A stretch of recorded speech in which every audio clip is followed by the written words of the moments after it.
Position vector दिए हैं जिसमें कैपिटल ए पॉइंट है जिसका position vector 4i plus 5j plus k है। एक बी पॉइंट है जिसका position vector minus j plus k है। सी पॉइंट दिया गया है हमें जिसकी position vector 3i plus 9j plus 4k है।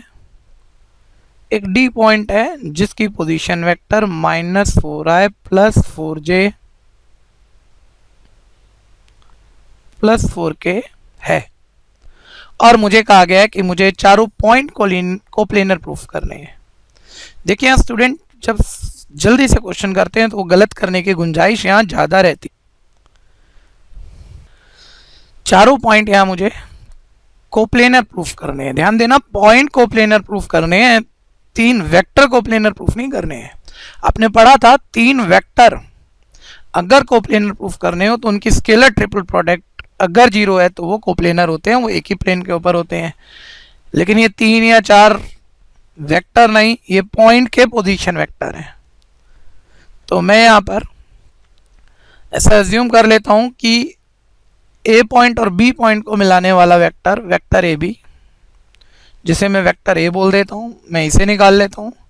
बी और सी को मिलाने वाले वेक्टर को मैं वेक्टर बी सी, इसे स्मॉल बी से रिप्रेजेंट कर देता हूँ। सी और डी, थर्ड और फोर्थ पॉइंट को मिलाने से जो वेक्टर बना उसे मैं वेक्टर सी डी या वेक्टर स्मॉल सी से लिख देता हूँ। अब मैं ये तीनों वेक्टर यहाँ पर निकाल देता हूँ। ये ड्रॉ रफ है, ध्यान दीजिएगा। मैं वेक्टर ए बी, मैं वेक्टर बी सी और मैं यहाँ वेक्टर सी डी निकाल देता हूँ। और अगर ये तीनों वेक्टर कोप्लेनर हैं, एक ही प्लेन के ऊपर हैं, तो ध्यान देना है चारों पॉइंट भी कोप्लेनर होंगे। तो पहले हम ये तीनों वेक्टर कोप्लेनर प्रूफ करते हैं। ये हमारा जो पहला वेक्टर है इसे मैं यहाँ पर वेक्टर ए बोल रहा हूँ, इस दूसरे वेक्टर को मैं वेक्टर बी बोल रहा हूँ, इस थर्ड वन को मैं वेक्टर सी बोल रहा हूँ। अगर तीनों वेक्टर एक प्लेन पे हैं तो पक्की बात ये चारों पॉइंट भी उसी प्लेन पर होंगे, यानी ये कोप्लेनर प्रूफ हो जाएंगे। लेकिन अब 3 वेक्टर कोप्लेनर आप प्रूफ कर सकते हैं अगर आपके पास तीनों वेक्टर हो। तो उसके लिए हम वेक्टर ए निकालते हैं और यहाँ वेक्टर ए और कुछ नहीं, position vector of B minus position vector of A हो जाएगा।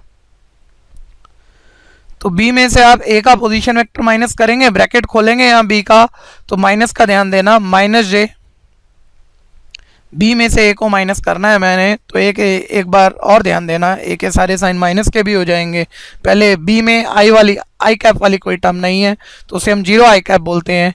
0 आई कैप माइनस 4 आई कैप बन जाएगा हमारे पास माइनस 4 आई कैप। ब्रैकेट खोलने पे माइनस जे कैप और इसमें ए के पोजीशन वेक्टर 5j को माइनस करेंगे तो माइनस जे माइनस 5j हो जाएगा माइनस 6j। और माइनस के ब्रैकेट खोलने पे ध्यान दीजिएगा माइनस के बनेगा, माइनस के हो जाएगा माइनस 2k कैप। इसी तरह से आपको बी वेक्टर चाहिए जो कि और कुछ नहीं बी सी वेक्टर है, जिसका फॉर्मूला बनेगा position vector of C minus position vector of B. तो सी के पोजीशन वेक्टर में बी का पोजीशन वेक्टर आप माइनस करेंगे, मैं बी का ब्रैकेट सिंपल कर ही देता हूं, तो ये बनेगा माइनस जे प्लस के कैप।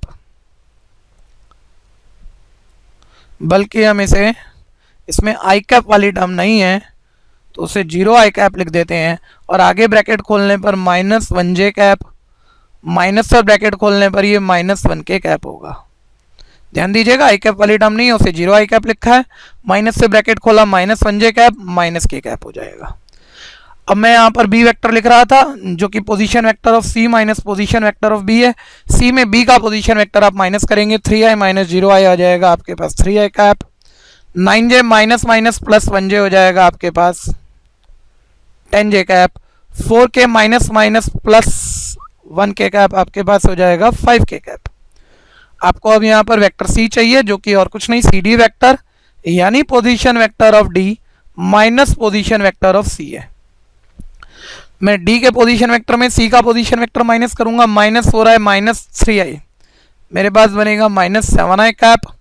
4j माइनस 9j मेरे पास बनेगा माइनस 5j कैप। और 4k माइनस 4k कैप मेरे पास बनेगा 0 के कैप। और ध्यान देना ये तीन वेक्टर कोप्लेनर हो जाएंगे अगर इन तीनों की स्केलर ट्रिपल प्रोडक्ट 0 हो गई। तो मैं यहां पर ए बी सी की स्केलर ट्रिपल प्रोडक्ट निकाल लेता हूं, जो कि और कुछ नहीं ए डॉट बी क्रॉस सी होता है। तो हम फर्स्ट वेक्टर ए के स्केलर कंपोनेंट लिखेंगे -4 -6 -2। सेकेंड के स्केलर कंपोनेंट मेरे पास है 3 10 5। थर्ड वेक्टर के स्केलर कंपोनेंट है -7 -5 और 0। हम इस डिटरमिनेंट को फर्स्ट रो पर एक्सपेंड कर देते हैं। तो -4 इंटू रो कॉलम छोड़ें फर्स्ट रो के फर्स्ट एलिमेंट का, डायगनल माइनस ऑफ डायगनल करें तो 0 + 25 आता है। फिर सेकंड मेंबर माइनस फॉर्मूले में होता है और माइनस मेंबर के पास है तो माइनस माइनस +6 हो जाएगा। इस मेंबर का रो कॉलम आप छोड़ेंगे, डायगनल माइनस ऑफ डायगनल करेंगे तो 0 माइनस माइनस +35 हो जाएगा वहाँ। फिर थर्ड एलिमेंट मेरे पास -2 है, रो कॉलम छोड़ने पर डायगनल माइनस ऑफ डायगनल करने पर यहाँ -15 + 70 आएगा। इसे आप और सिंप्लीफाई करेंगे तो 0 + 25 25 आएगा। 25 का -4 से मल्टीप्लाई करके -100 आएगा। 0 + 35 35 35 की 6 से मल्टीप्लाई करूंगा 210 आएगा। 70 - 15 55 आएगा। 55 की मैं -2 से मल्टीप्लाई करूंगा तो -110 आएगा। इसे में -100 -110 -210 होएगा, उसमें +210 ऐड करेंगे 0 आ जाएगा। यानी एबीसी की स्केलर ट्रिपल प्रोडक्ट 0 है।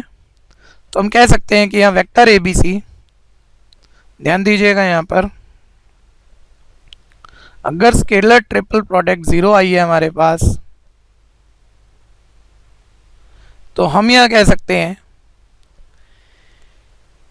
कि पक्का यहाँ वेक्टर ए, वेक्टर बी और वेक्टर सी कोप्लेनर वेक्टर है और कोप्लेनर वेक्टर्स। और अगर ये तीन वेक्टर्स कोप्लेनर है तो जिन पॉइंट्स को मिलाकर वेक्टर बने हैं वो पॉइंट भी एक ही प्लेन पर होंगे। यानी आप कह सकते हो this implies that point A, point B, point C और पॉइंट डी आर कोप्लेनर।